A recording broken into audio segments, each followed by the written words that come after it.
नमस्कार and welcome to Curiously Education. मैं हूं प्रशांत मावानी। आज 17 फरवरी 2022 है। दोस्तों, आज का लेक्चर की पीडीएफ को डाउनलोड करने के लिए join my Telegram channel. You can send me your messages, greetings, suggestions etcetera on Instagram, Facebook and Twitter. अपने दिन की शुरुआत एक पॉजिटिव स्टेप से कीजिए। Check out Curiously Forever. यहां पर आपको मोटिवेशनल कोट्स, मोटिवेशनल स्टोरीज मिल जाएगी। एंड आई एम श्योर आप 2-3 एपिसोड्स सुनिए, 5-6 मिनट के छोटे छोटे एपिसोड्स हैं, but it will boost you up, guarantee है। आज का लेक्चर अगर आपको पसंद आया तो हिट द लाइक बटन। हमारी 2 चैनल्स हैं, एक है क्यूरियसली एजुकेशन, एक है क्यूरियसली फॉर एवर। इन दोनों को सब्सक्राइब करना ना भूलें और याद रखिए आप ही इस सीरीज के ब्रांड एम्बेसडर हैं, तो इस लेक्चर को दूसरे लोगों तक जरूर पहुंचाइए। पीडीएफ को शेयर कीजिए, लेक्चर के लिंक को शेयर कीजिए। Feel free, it is your own series. एक बहुत ही इंटरेस्टिंग केस स्टडी बनता जा रहा है ये, रशिया यूके टेंशंस। ये 3rd कॉन्जिक्यूटिव डे है। इससे पहले परसों हमने इसके बारे में बात की थी। उस टाइम पर हमने क्या डिस्कस किया था कि हमारे देश की मार्केट जो है उसके ऊपर इसकी क्या इंपैक्ट हुई है। फिर कल जब ये इश्यू हमने डिस्कस किया तब हमने ये देखा कि कैसे मार्केट जो है वो 3% फिर से अप हो गई। पहले 3% डाउन हुई थी, अब 3% अप हो गई। अब लेटेस्ट जो खबर आ रही है वो ये है कि नेटो के सेक्रेटरी जनरल जेंस स्टोल्टनबर्ग, जो आपकी स्क्रीन के ऊपर हैं, ये जेंस स्टोल्टनबर्ग हैं और ये पहले नॉर्वे नाम का जो देश है ना, इनके प्राइम मिनिस्टर थे। I would write x PM of Norway. बताइए नॉर्वे का कैपिटल कौन सा सिटी है? Stick your answer in the comment section. ये आज का आपका पहला क्वेश्चन है। तो जेंस ने ये कहा है, या फिर मिस्टर स्टोल्टनबर्ग का स्टेटमेंट ये आया है कि रशिया ने जो कहा कि वो अपने सोल्जर्स को वापस बेसिस पर बुला रहा है और डी एस्केलेशन की प्रोसेस स्टार्ट हो चुकी है, तो इनका कहना यह है कि ऐसा कुछ नहीं हुआ। इनफैक्ट इनका कहना यह है कि जितने सोल्जर्स थे उतने तो हैं ही, थोड़े और सोल्जर्स जो हैं वो ऐड हुए हैं। जैसे ही ये कॉन्फ्लिक्टिंग स्टेटमेंट आया, एक तरफ बाइडेन साहब का कहना यह था, या फिर न्यूज रिपोर्ट का कहना यह था कि अब डी एस्केलेशन हो रहा है, और यहां पर नेटो के सेक्रेटरी जो हैं उनका स्टेटमेंट जो है वो अलग स्टेटमेंट आया है। तो इसकी वजह से ऑयल की प्राइस जो है वो इंक्रीज हुई है। क्यों इंक्रीज हुई है? क्योंकि रशिया एक बहुत बड़ा सप्लायर है, और अगर रशिया यूक्रेन पर अटैक कर देता है तो सप्लाई के इश्यूज होंगे, जिसके बारे में हमने बात की थी। तो ब्रेंट क्रूड जो है इसकी प्राइस 1.5% इंक्रीज हो गई। जस्ट इमेजिन कि अब इसकी इंपैक्ट हमारे देश के ऊपर, हमारी इकोनॉमी के ऊपर कैसी होगी। ओवरनाइट ये 3.3% स्लिट हुआ था जब ये स्टेटमेंट आया कि डी एस्केलेशन हो रहा है। तब अब कॉन्फ्लिक्टिंग स्टेटमेंट आ रहा है। अब ये आ रहा है कि कॉन्फ्लिक्ट हो सकता है, शायद अभी क्लैरिटी नहीं है। तो अब इसमें 1.5% उछाल देखने को मिला है। फिर जो यूएसए का वेस्ट टेक्सास इंटरमीडिएट है, जैसे ब्रेंट क्रूड ऑयल है वैसे यूएसए का जो क्रूड है तो इसका नाम है WTI। तो WTI जो है इसमें भी हमें 1.4% का उछाल देखने को मिला है। कल मैंने आपको एक चीज बताई थी कि जब $1 का इंक्रीज होता है तो हमारे देश में जो पेट्रोल की प्राइस है पर लीटर, उसमें कितना उछाल देखने को मिलता है? 45 पैसा, इजंट इट? 50 पैसा जितना, 45 to 47 पैसा। दोनों ब्रेंट क्रूड ऑयल और ये WTI जो है सितंबर में हाईएस्ट अपने पीक पर थे। ब्रेंट की प्राइस $96.78 पर बैरल थी और WTI की प्राइस जो है ये 95.82। 2014 में इट वाज हाईएस्ट। आज देखिए इनकी प्राइस जो है वो कहाँ तक पहुंचने लगी। जो पहले 2014 में सिचुएशन थी वैसे ही प्राइस जो है वो यहाँ पर हमें धीरे धीरे नजर आ रही है। तो this is a matter of concern for of course India. 2021 में ब्रेंट की प्राइस जो है वो 50% ज्यादा इंक्रीज हुई और WTI की प्राइस जो है वो लगभग 60% जितनी इंक्रीज हुई। तो this are some big jumps, isn't it? Moving on to next item, higher increment. एक अच्छी खबर आई है, जितने लोग जॉब्स कर रहे हैं, सभी कंपनीज में तो नहीं आएगी सैलरी हाइक, लेकिन इंडिया इंक, जो बड़ी बड़ी कंपनीज हम कहते हैं, इंडिया इंक का पार्ट जो होती हैं बड़ी बड़ी कंपनीज, तो ऑन एन एवरेज बड़ी बड़ी कंपनी जो हैं वो अपने स्टाफ की सैलरी को इंक्रीज करने वाली है।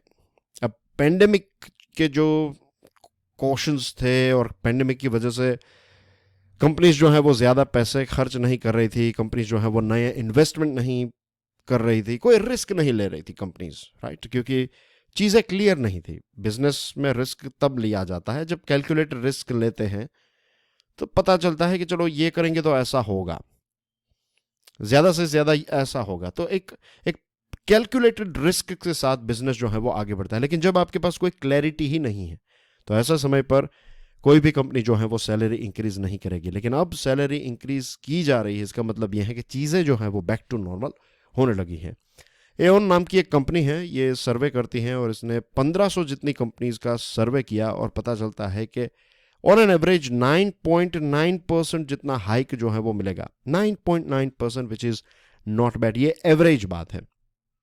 The firms had given A 9.3% increment last year and 6.1% इन 2020। 2020 में 6.1 जितना इंक्रीमेंट था, 2021 में 9.3 और इस टाइम पर ऑन एन एवरेज 9.9, लगभग आप पकड़ लीजिए 10% जितना इंक्रीमेंट जो है वो मिलेगा। Mercer's salary survey pegs increments in India to be 9% compared with 8% in 2021। ये एक दूसरा सर्वे है, उसका कहना इतना ऐसा है। और ऑफ कोर्स सैलरीज इसलिए इंक्रीज की जा रही हैं क्योंकि अब बैक टू नॉर्मल सिचुएशन नजर आने लगी है। पेंडेमिक की इम्पैक्ट जो है वो धीरे धीरे ड्रॉप हो रही है, नए बिजनेस और नए ऑर्डर्स जो हैं वो काफ़ी ज़्यादा आने लगे हैं। तो we can say there is a strong pickup in demand across sector, सभी सेक्टर्स में। अब आपके लिए एक एक्सरसाइज है, कुछ कंपनीज जो हैं वो डबल डिजिट हाइक देने वाली हैं। अभी हमने देखा कि ज्यादातर कंपनीज 9.9% जितना ऑन एन एवरेज हाइक देगी, लेकिन कुछ ऐसे सेक्टर्स हैं जो 10.2% से लेकर 12.4% जितना हाइक देगी। तो कौन से ऐसे बिजनेस होंगे, जस्ट इमेजिन, एक हिंट है, कौन कौन से ऐसे बिजनेसेस थे जो पेंडेमिक के टाइम पर भी स्मूथली चल रही थे। इनफैक्ट पेंडेमिक के टाइम पर इन बिजनेसेस के ऊपर नेगेटिव नहीं लेकिन पॉजिटिव इंपैक्ट हुई, ज्यादा बिजनेस इन्होंने किया। जस्ट इमेजिन, सोचिए, अगर आप चाहे तो इस वीडियो को यहां पर पॉज करके अपना दिमाग चला सकते हैं। Think about it, think, I want you guys to think. अगर सोचने में तकलीफ हो रही है तो एक पेन पेपर लीजिए और लिखिए कौन कौन सी चीज़ें जो हैं वो आपके दोस्तों ने की, कौन कौन सी चीज़ें रिश्तेदारों ने की, कौन कौन सी ऐसी चीज़ें जो हैं वो आपको न्यूज़ में उस टाइम पर देखने को मिलती थी पेंडेमिक के टाइम पर, और पेंडेमिक के बाद भी जब जब जब रिस्ट्रिक्शंस आए तो नई आदतें लोगों ने क्या डेवलप की हैं, सोचिए। आई एम श्योर आप में से बहुत सारे लोगों ने इसको ट्राई किया होगा, आई एम एक्सपेक्टिंग दैट। तो consumer, life sciences, technology, global in house operations, ऐसी सारी कंपनीज, इसमें आप समझ लीजिए मैं बात कर रहा हूँ ई कॉमर्स की, राइट, ई कॉमर्स कंपनीज, फिर इंफॉर्मेशन टेक्नोलॉजी आईटी कंपनीज, फिर आईटी एनेबल्ड कंपनीज, फिर एंटरटेनमेंट। कितने लोगों ने नेटफ्लिक्स और कितनी सारी सीरीज देख ली, गेमिंग, राइट, पबजी वबजी जो भी गेम्स चलती हैं तो वो सारी गेम्स लोग खेल रहे थे। आज भी जब मिलते हैं और लॉकडाउन को याद करते हैं तो बहुत सारे दोस्त रिश्तेदार जो हैं उनके साथ बात होती है तो दे यूज्ड टू टेल कि हमने ये किया वो किया, ना आई वाज टेलिंग देम कि यार मैंने तो सिर्फ काम ही किया, I was just working full time like a normal, it was like a normal day, क्योंकि पिछले कई 5 सालों से I am working from home, तो it was like a normal routine for me. हाँ, बाहर थोड़ा क्वाइट था, ये सारी चीज़ें थी, it was bit strange as well, but मेरा ऑन एन एवरेज डे जो था वो ऐसा ही था, एक्सरसाइज, वर्क, एक्सरसाइज, स्लीप, बस यही किया है। Anyway, enough about me, moving on. India continues to project the highest salary increases among the BRICS की बात नहीं हो रही, ब्रिक की बात हो रही। ब्रिक यानी कि Brazil, Russia, India and China, इसमें एस यानी कि साउथ अफ्रीका को ऐड नहीं किया है। तो ये 4 देशों में सबसे ज्यादा सैलरी हाइक जो है वो भारत में देखने को मिलेगी 2022 में। Okay, moving on to another item, another next topic, again very interesting topic, और ये कुछ प्रैक्टिकल टॉपिक्स है। अब देखिए, पेट्रोल और डीजल के सेल्स जो हैं वो 7% इंक्रीज हुए हैं फेब्रुआरी में, फर्स्ट हाफ ऑफ फेब्रुआरी, यानी कि फर्स्ट फेब से 15 फेब की यहाँ पर बात हो रही है, फोर्टनाइट की बात हो रही है। अब मैं आपको अगर प्रश्न पूछे कि क्यों ऐसा हो रहा है, क्यों पेट्रोल और डीजल की प्राइस नहीं, राइट, रिमेंबर सेल्स की बात हो रही है यहाँ पर, कि सेल्स जो है उसमें पिकअप देखने को मिला है। Of course Omicron led third wave जो है वो नियरली ड्रॉप हो चुकी है, लोग जो हैं बैक टू नॉर्मल होने लगे। पिछले कई दिनों से शादियां हो रही हैं, राइट, 10th को मैं भी नहीं था, you would be aware about that, एक दिन की छुट्टी रखी थी। Yesterday night as well I was out for a marriage function, and ये कंटिन्यूस चल ही रहा है। एंड आई थिंक आज इसकी लास्ट डेट है मैरिज फंक्शंस की, जो शुभ मुहूर्त हैं वो आज खत्म हो रहे हैं, फिर होली तक कोई शादी नहीं होगी as far as I know. फिर अलग अलग रीजन में अगर कुछ चेंजेस हैं हमारे देश में तो आई एम नॉट श्योर, लेकिन ज़्यादातर रीजन में तो यही सिचुएशन को, यही एक सिस्टम को फॉलो किया जाएगा। तो अभी शादी की सीज़न चल रही है, लोग यहाँ वहाँ जा रहे हैं, शादी अटेंड कर रहे हैं, गिफ्ट खरीदने के लिए जा रहे हैं। जिनके वहाँ पर शादी है उन्होंने ऑलरेडी बहुत सारी चीज़ें जो हैं वो खरीद ली हैं, खाने पीने की चीज़ें की डिमांड, और रिस्ट्रिक्शंस जो है वो बहुत सारी जगहों पर नॉर्मल हो गए हैं, राइट। 11 बजे तक आप दुकानें खोल सकते हैं, 12 बजे तक आप बाहर रह सकते हैं। तो ये सारी चीज़ें, कई जगहों पर पहले 10 बजे 9 बजे का टाइम दिया गया था, अब 12 बजे तक का। तो कोविड इज़ ड्रॉपिंग, कोविड की जो ये एक महामारी है वो धीरे धीरे फेड आउट हो रही है, और रिस्ट्रिक्शंस जो हैं ये भी फेड आउट हो रहे हैं। तो इसकी वजह से लोग ज़्यादा ट्रैवल करेंगे, तो पेट्रोल और डीजल का सेल जो है वो इंक्रीज़ हुआ है। अब जेट फ्यूल, यानी कि जो प्लेन्स में इस्तेमाल होता है, वो जो फ्यूल है इसका सेल 9% कम है। जो जनवरी वाले पहले 15 दिन थे, 1 जनवरी टू 15 जनवरी, तो उस टाइम के कंपैरिजन से अगर आप इस टाइम को कंपेयर करें तो 9% लोअर है, और ये चिंता का विषय है। लास्ट ईयर के हिसाब से 11.5% कम है। फरवरी 2021 का जो फोर्टनाइट था, फर्स्ट फोर्टनाइट, तो उसके हिसाब से उसके साथ कंपेयर करें तो 11.5% कम है। तो कोई ये भी कह सकता है कि जनवरी में लोग जो हैं वो घूमने के लिए कहीं पर जाते हैं फिर वापस आएंगे, बट रिमेंबर जनवरी वाला जो टाइम था, ये ओमिक्रॉन चल रहा था, तो ये वाला जो 2022 जनवरी है उस टाइम पर बहुत कम लोगों ने ऐसा रिस्क लिया होगा ट्रैवलिंग का, बहुत कम लोगों ने। नॉर्मल अगर ईयर होता तो यस, जनवरी में लोग जो हैं वो न्यू ईयर के टाइम की छुट्टियां होती हैं, घूमने के लिए जाते हैं, then you have few other holidays as well, तो वहाँ वो हम कह सकते हैं। लेकिन पिछले 2 सालों से तो यही सिचुएशन चल रही है। दिस इंडिकेट्स कि एविएशन सेक्टर जो है वो आज भी बहुत ज़्यादा स्ट्रगल कर रहा है, और बहुत सारे रेस्ट्रिक्शंस की वजह से भी ये चीज़ हो रही है। एलपीजी की बात करें तो एलपीजी का सेल जो है वो इंक्रीज हुआ है, 2.5% ज़्यादा इंक्रीज हुआ है compare to previous month fortnight, और LPG sales were 9% year on year and 14.5% compare to 2020। तो एलपीजी का सेल्स जो है वो इंक्रीज हुआ है।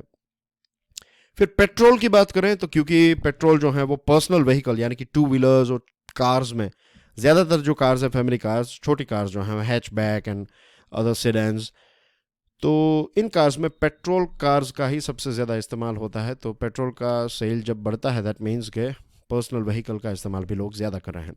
अब बात करते हैं चाइनीज़ कंपनीज़ के बारे में। वैसे हमारे देश में एंटी चाइना सेंटिमेंट जो है वो काफ़ी फील होता है, राइट, लेकिन ये companies Xiaomi, Lenovo, Vivo mobiles, ये सारी कंपनीज जो हैं इनके सेल्स के ऊपर इतनी कोई खास इम्पैक्ट देखने को नहीं मिले हैं। Electronic companies in India have emerged largely unscathed from the wide spread anti China rhetoric, और गवर्नमेंट ने भी कुछ एक्शंस ली हैं चाइनीज बिजनेसेस के ऊपर, लेकिन इसकी इम्पैक्ट इतनी कोई खास देखने को नहीं मिली। क्योंकि आप देखिए लिनोवो जो है, लिनोवो का सेल इनफैक्ट इंडिया में इंक्रीज हुआ है।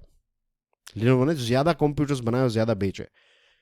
लिनोवो को एक गवर्नमेंट टेंडर में पार्ट भी नहीं लेने दिया था, उनको बैन किया गया था by DPIIT। Then as well Lenovo का बिजनेस जो है वो एक्सपांड हुआ। Xiaomi और वीवो जो हैं उनके सेल्स में एक मार्जिनल यानी कि एक छोटा सा ड्रॉप देखने को मिला है, और इसके पीछे रीज़न बताया जाता है। एक तो है लॉकडाउन और दूसरा है शॉर्टेज ऑफ कंपोनेंट्स, जो रॉ मटेरियल हैं इसको बनाने के लिए, जो रॉ मटेरियल चाहिए, तो कंपोनेंट यानी कि let's say chip, semiconductor chip, तो ऐसे कुछ शॉर्टेज की वजह से ऐसी कुछ चीज़ों की शॉर्टेज की वजह से ये Xiaomi और Vivo जो हैं उनका सेल्स थोड़ा कम हुआ है, प्रोडक्शन कम हुआ था तो सेल्स कम हुआ। ये सारा डेटा कहाँ से मिलता है? ये रजिस्ट्रार ऑफ कंपनीज है जहाँ पर आपको रेगुलेटरी डिस्क्लोजर्स करने पड़ते हैं। आपको ये आंकड़े जो हैं वो ROC के साथ शेयर करने पड़ते हैं, तो ये आंकड़ों से हमें ये पता चलता है। अब देखिए, हमारे देश की सबसे बड़ी स्मार्टफोन मेकर अगर कोई कंपनी है तो that is Xiaomi technology. Remember this thing, right? ये एक जनरल नॉलेज की बात है, आपको पता होनी चाहिए। और एक इंटरेस्टिंग फैक्ट बताऊं आपको, Xiaomi, Vivo, Realme और Oppo, ये चार कंपनी, चारों की चार चाइनीज कंपनी है। ये चार कंपनीज मिलकर, पता है हमारे देश का स्मार्टफोन मार्केट में इनका कितना शेयर है? 66.8%। तो लायंस शेयर है। हमारे देश की स्मार्टफोन मार्केट चाइनीज कंपनी जो है वो राज कर रही है, आप कह सकते हैं। कल जो मैंने आपको प्रश्न पूछा था उसका आंसर है 5%। आज आपके लिए एक नया प्रश्न है, and that's everything from my side. Remember, 2 channels हैं। कल बप्पी लहरी साहब वाला भी वीडियो अपलोड किया है, तो इसको भी देख लीजिएगा क्यूरियसली फॉरएवर पर। और पॉडकास्ट अगर आप सुन रहे हैं then do let me know, मुझे मैसेज तो कीजिए, पता तो चले कि कितने रेगुलर स्टूडेंट्स जो हैं इसको सुन रहे हैं, क्योंकि यूट्यूब की तरह जो है पॉडकास्ट में अभी वो फैसिलिटी नहीं है कि आप कमेंट छोड़ सकें, तो आपको मुझे मैसेज करके ही बताना पड़ेगा। और आज का वीडियो पसंद आया हो तो hit the like button, and remember to share this lecture with other people. Thank you very much for your love and support. God bless you all. Keep smiling. Stay curious. Jai Hind.